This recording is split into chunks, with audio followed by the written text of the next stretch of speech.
நம்ம Tamil Nadu CM Joseph Vijay அவர்கள் இன்னைக்கு சட்டசபையில் ஒரு சூப்பரான குட்டி ஸ்டோரி ஒன்று சொல்லியிருக்காரு.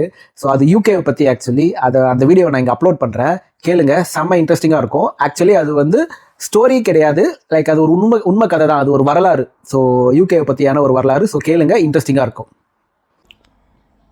பெரிய வரலாறு இச்சம்பவத்தில் உள்ளது. இங்கிலாந்து நாட்டில் உள்ள பாராளுமன்ற நடைமுறைகளை போன்றதே நம்முடைய பாராளுமன்ற நடைமுறைகளும். மன்னராட்சி இருந்த காலத்திலேயே அங்க பாராளுமன்றம் இயங்கியுள்ளது.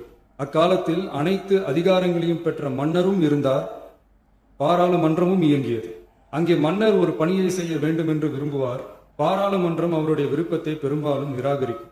மன்னர் விரும்பிய காரியத்தை பாராளுமன்றம் நிராகரித்து விட்டது என்கிற செய்தியை மன்னருக்கு சொல்ல வேண்டியவர் பாராளுமன்ற தலைவர், ஸ்பீக்கர் என்பார்.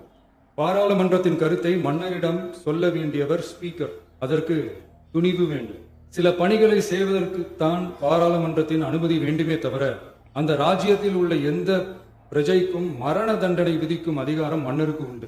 தான் விரும்பியதை பாராளுமன்றம் நிராகரித்து விட்டது என்று சொல்லும் ஸ்பீக்கருக்கு மரண தண்டனை விதிக்கும்படி ஆணையிடுவார். தலையை வெட்டி விடுங்கள் என்று ஆணையிடுவார்கள். இது பலமுறை நடந்ததால் யாருமே இந்த ஸ்பீக்கர் பதவிக்கு வர விரும்ப மாட்டார்கள்.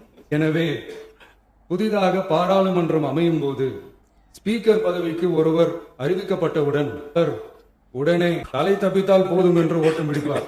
அணை முன்னவரும் எதிர்கட்சி தலைவரும் அவரை தடுத்து நிறுத்தி அவர் கைகளை பிடித்து இழுத்து வந்த ஆசனத்தில் அமர வைப்பார்.